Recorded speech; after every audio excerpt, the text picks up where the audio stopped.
আজকের এই ভিডিওতে আপনাদের সামনে হাজির হলাম দেশ পত্রিকার নতুন সংখ্যা নিয়ে। এবারে দেশ পত্রিকার প্রচ্ছদ নিবন্ধ বিভাগে মণিশঙ্কর মুখোপাধ্যায়কে স্মরণ করা হয়েছে। উনি কিছুদিন আগেই প্রয়াণ হলেন, তো ওনাকে নিয়ে বিশেষ প্রচ্ছদ নিবন্ধ তুলে ধরা হয়েছে, যেখানে শীর্ষেন্দু মুখোপাধ্যায়ের বিশেষ প্রতিবেদন রয়েছে, সঞ্জীব চট্টোপাধ্যায়ের বিশেষ প্রতিবেদন রয়েছে, হর্ষ দত্তর বিশেষ প্রতিবেদন রয়েছে, সায়নদেব চৌধুরীর বিশেষ প্রতিবেদন রয়েছে এবং শুভব্রত বন্দ্যোপাধ্যায়ের বিশেষ প্রতিবেদন রয়েছে।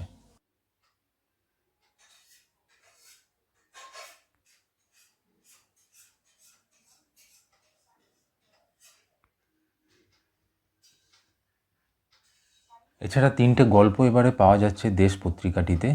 সোলমেট, যেটা শুভমানস ঘোষের লেখা, আবর্ত, যেটা অরুন্ধতী মুখোপাধ্যায়ের লেখা, এবং তনুময়ের কাছে, যেটা প্রতিমা রায়ের লেখা।